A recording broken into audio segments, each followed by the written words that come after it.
Welcome to Tech Smarter. This is the place where we talk with innovators, operators, and investors on everything that's happening within senior living. It's an exciting place to be. And if this is your first time joining us, I'm thrilled that you're here. We appreciate all your feedback that you've been giving us. And I want to go ahead and first of all thank our sponsors because this episode is sponsored by Leading Age Arizona. And Tech Smarter is a production of the Smarter service. So if you're a senior living operator and you're struggling to provide consistent tech support for your residents and staff, the Smarter service is the premier tech concierge provider. And we are there for you, helping your residents with every printer problem. We are also empowering older adults with personalized one-on-one support, from troubleshooting those pesky printers to help setting up video calls with family. And if you're ready to learn more, you can go ahead and DM me and I will be sure to get back to you. I want to go ahead and introduce our guest today. Today, we are talking with Michael Skaff, and Michael Skaff is the CIO, the Chief Information Officer at Sequoia Living. And he doesn't just talk tech, he's living the real world strategy of integrating technology across a massive senior living organization. So we're going to dive deep today with Michael. And Michael, welcome to Tech Smarter. Thank you so much for having me, Abby. It's a pleasure to be here with you today. Yeah, for my pleasure. For anyone who isn't familiar with you, would you please go ahead and introduce yourself? Sure. Michael Skaff. I serve as the Chief Information Officer, as you said, of Sequoia Living. Sequoia Living is a multi-service operator in California. We operate life plans, some affordable housing, the oldest senior center in the U.S. down in beautiful Aquatic Park, as well as another senior center, and a lot of community-based services as well. So we have a number of different service lines that serve older adults, and we are actively looking at some new service lines too. So it's a great time to be in senior living, I think, and Sequoia Living is really an incredible leader in this space, and it's a privilege to work with them. So happy to be here with you.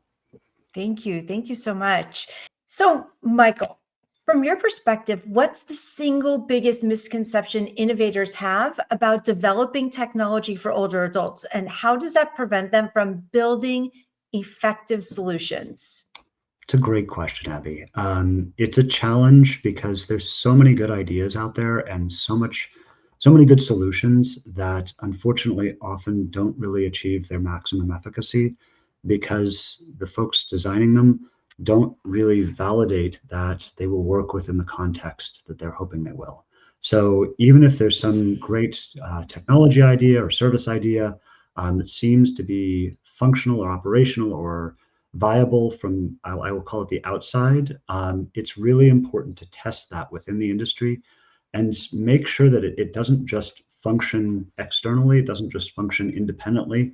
It has to function within the context of senior living. It has to function and support the staff in the way they do their work. People talk about disruption in technology.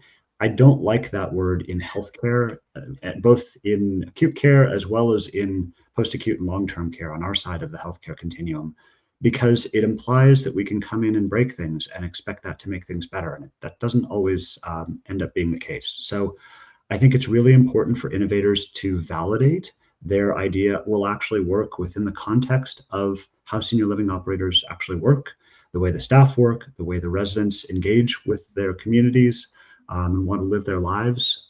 So it's really important to understand that context first before really trying to launch things. And so I've spent time with a lot of these companies, these startups, really looking at their go-to-market, really looking at product market fit and saying, does this actually fit in the way you think it will? Even if it's, again, if it seems amazing and life-changing and really innovative, does it still fit in enough that it will grow and help sustain the operator in new and exciting ways? So it's that fit that matters. It really is. And I've worked with a lot of the innovators as well. And I've found that they may love their solution, but not understand and love the person that they're supporting.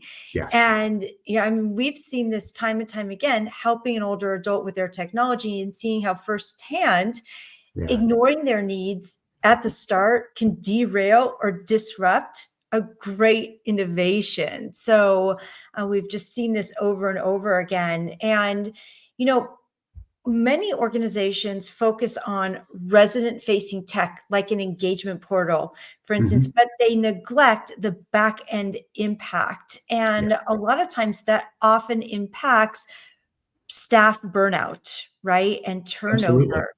Look at EHRs. Everybody thought that EHRs were such a great opportunity for patients, and they forgot about the doctors and nurses that have to work in them all the time.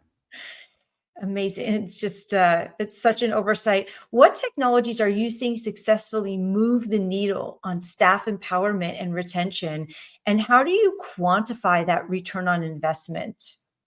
Well, it's interesting you brought up the engagement platforms because they did start out focused on really purely the resident side.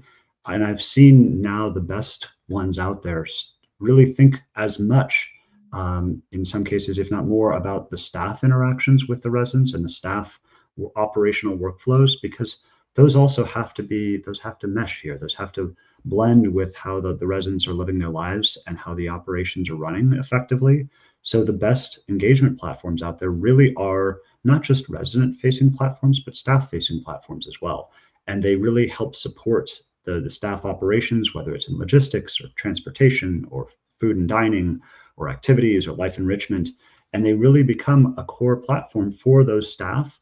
And if they're built well, and by that I mean not from a technical standpoint, it's really from a process standpoint. If they're built in a way that supports the way the staff work, they can be very effective tools in not making things more complex or making the job of the staff harder, but really making it easier and lightening the administrative burden for the staff. I'm really excited to see the progress that a lot of these platforms have made over the last 5 to 10 years that I've been looking at them, because they're now very thoughtful about, hey, it's not just about the resident, it's also about the staff and what they're doing every day too, because that makes a significant difference.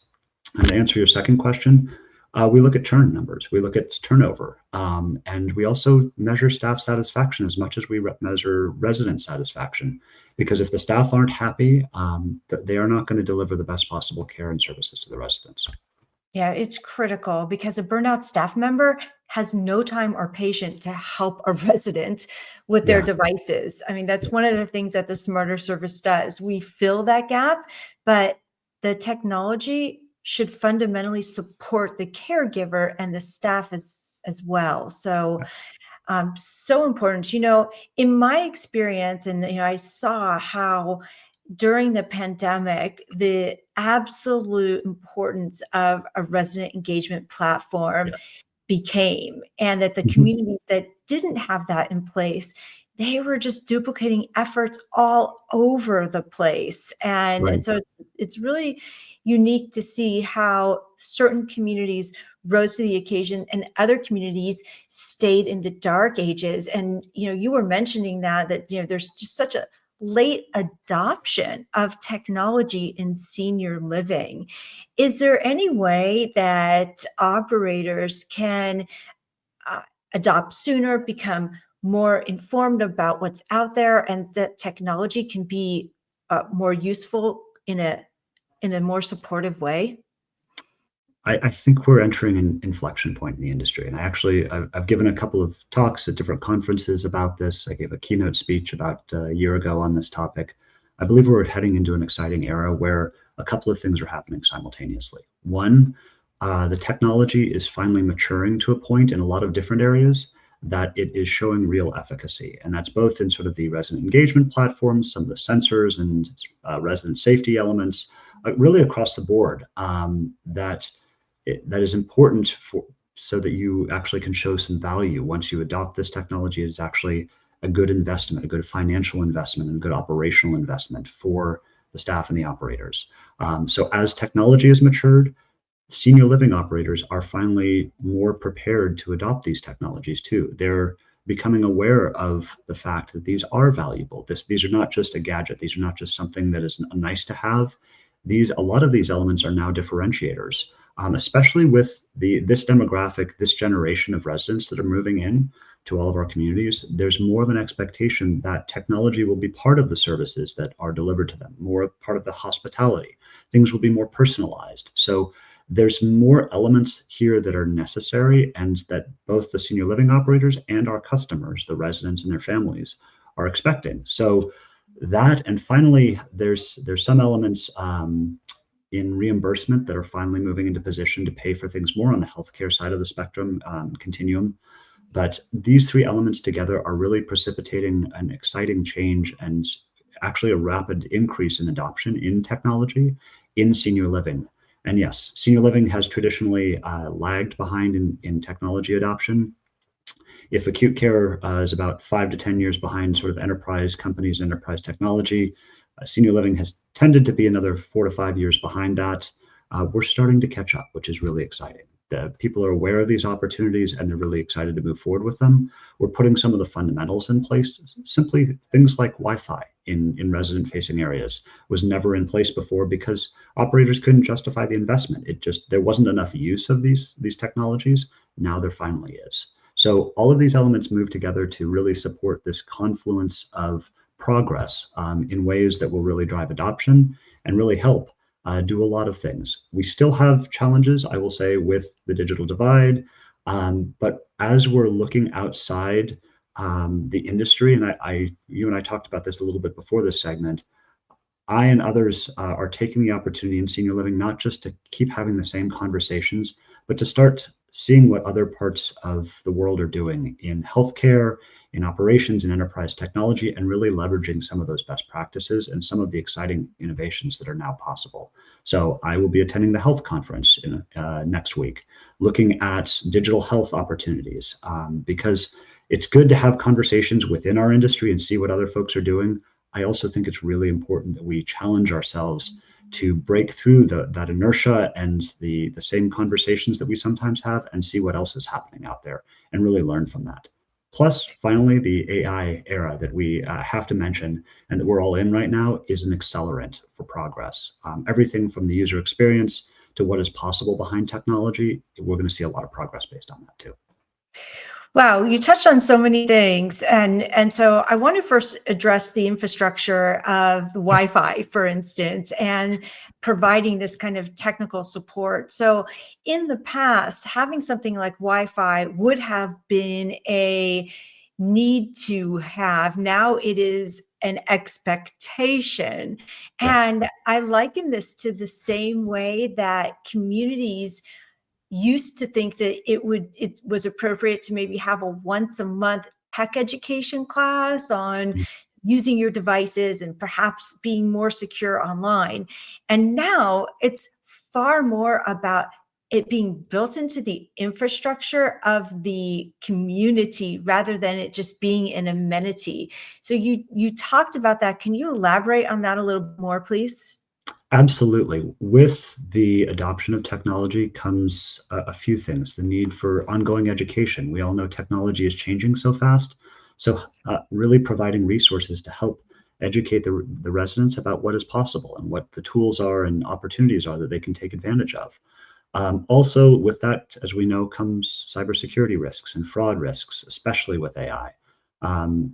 Both staff and residents are a greater threat now than they've ever been before with some of these tools, frankly, that are being used by bad actors to perpetrate fraud. So it's a bit of an arms race there, and the more we can do to educate both our staff and our residents about what's possible, better ways to secure themselves or protect themselves from a cybersecurity and fraud standpoint, and also just more of what's out there and possible. There are wonderful lifelong learning opportunities online and sort of in a hybrid mode, for example, that are now possible. So really helping deliver these services in a way that is tech friendly and tech enabled is now, again, as you said, kind of not a nice to have, but a need to have because it's part of the expectation. And it's more and more a part of the services too. We're really investing in education and training. We have a much more tech-enabled life enrichment team, for example. We have an incredibly tech-savvy life enrichment team. They're as tech-savvy as our IT team in certain cases, and they're an active partner with our IT team in selecting some of the solutions now, and they're an important partner there. So it's really moving to the forefront of our operations because of what's possible and because of what the residents are asking for. I did a tour of a couple of our communities recently, just talking about cybersecurity, for example, because there was so much interest in this. People were actively asking, what should I be doing to protect myself, and really asking to be educated in these areas. Yeah, and so I am curious with there's so much of an influx of the for the need of protection and security. And so if we circle back just for a minute and talk about some of the requirements of HIPAA compliance, you mentioned that data governance, overall cyber resilience. These are the things that your team needs to know about before deploying it. And how do you assure residents of their security? It's a great question. And it's a constant challenge, and it's a constantly changing challenge. So it's not something you can just sort of set a strategy for and stick with it indefinitely. It's something we have to continually evolve because the threats, the challenges, the compliance even is changing too. So HIPAA is starting to change.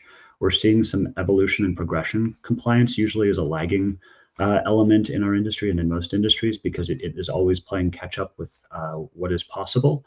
So as compliance requirements change, we have to make some adjustments there. Part of that, though, is just good best practice at a baseline for making sure that both we are doing what we should be doing, as well as our vendors and partners should be doing what they should be doing. Which is to say, we look at things like SOC 2 compliance in some of our platforms, our technology platforms, to make sure that they're doing all the operational, technical, and security elements that they should really be following to make sure that these platforms are safe, secure, and available. So there are some important questions that we ask as sort of a baseline when we're evaluating any new technology solution. Anything that interacts with resident data, resident PHI, protected health information, has to be, there are layers of consideration around HIPAA and some of the other privacy statutes, especially in California. So there's some baseline questions that we always ask of any new partner or provider. And some good sort of basic foundational elements that we're asking ourselves to and constantly evaluating ourselves. We do ongoing penetration testing, for example, to make sure our network is secure. We're adopting new technologies, many of which now leverage AI in many interesting ways, to really, again, keep our residents and our staff and our enterprise core data secure. So it's an interesting area because it's constantly changing and we have to constantly evolve with it. Yeah, I'm curious about leveraging predictive analysis or analytics in AI to help care for your residents' wellness. What does that mean for customizing your resident experience across your communities? I will say we're very much in the early days of the efficacy of predictive analytics showing up as valuable. You see, much like I mentioned earlier, with acute care sort of leading the way, in part because they have more data because they've been doing some of this longer from a technical standpoint. So Epic just announced recently that they're going to take billions of data points and start building predictive care plans based on the best practices that they can look at from a pattern matching standpoint across billions of data points that they've gathered anonymously to say, okay, based on these patterns, we think that this patient should be treated this way because other patients like this person were treated this way and it turned out well. We are starting to see similar elements in post-acute and long-term care and senior living, but I think we're still in the very early days. There are elements in some of the safety technologies, so whether it's fall detection and eventually prevention, that are really exciting and really starting to show true efficacy that I'm very excited and interested in. To other areas like resident engagement that look at establishing a baseline pattern of what someone's interested in and suggesting ways either to the staff or to the resident to keep them engaged. It's like, sort of like the Netflix engine. You liked these things, you might also like this. So it's from very simple examples like that to the much more exciting and sort of more deep data requirements around healthcare and clinical outcomes. There are some really exciting opportunities in predictive analytics that are showing up. Again, right now it's in sort of parts and pieces in different areas, but over the next couple of years, we're going to see a lot more of that. A lot more companies are integrating with EHRs to drive these opportunities. The EHRs themselves in senior living are also doing a lot of work in this area. So we're going to see some very exciting outcomes, demonstrable outcomes in the next, I think, 2 to 3 years, if not this year as well, that really help drive the needle in terms of patient, client, resident outcomes, and really help improve the quality of the care that we can provide. And also importantly, continue to lighten the load administratively for the staff. Yeah, you have mentioned healthcare several times, and so I want to discuss that for a minute. What strategic steps is Sequoia Living taking to fully integrate telehealth and remote monitoring into the care model? We're looking at different pieces of this. We have a number of skilled nursing facilities as part of our portfolio. So we're looking at a number of different areas of monitoring technologies to improve and ensure resident safety. There are a number of different areas that we're excited about. We're first focused, this is where I advise a lot of the startups to focus, really focused on our communities to start, because those are controlled environments. We know what's going on very specifically before we move out into our participants, is what we call them, the people that participate in our community-based services, because we want to prove some of this out internally, and make sure that all of the operational elements, the data and the efficacy are proven out effectively. But there are some really exciting things coming together to show interesting outcomes here. So yes, we're looking at monitoring tools. We're looking at some safety tools for our residents, in ways that, again, were hypothetical a few years ago and are now proven, which, again, that helps drive adoption when operators don't have to say, okay, I'm going to spend a whole bunch of money and, hypothetically may get a return. We can actually see specifically the improvements in safety and outcomes. So you'll see more movement both from us and from, I think, the rest of the industry too. Yeah, 100%. I want to move into a couple final questions here. I want to know from you and your experience, what has been one of the biggest surprises in technology adoption? And also, what's been some of the biggest headaches that you've experienced? From a technology adoption standpoint, I think I've been surprised at the rate of increase in resident adoption of technology. Just a few years ago, it was more of a push rather than a pull. Now I have residents in communities that are, have retired from, let's say, IBM or from other major tech companies, and they are very, very, very tech savvy professionals, that have very deep knowledge technically of what is possible, what they expect.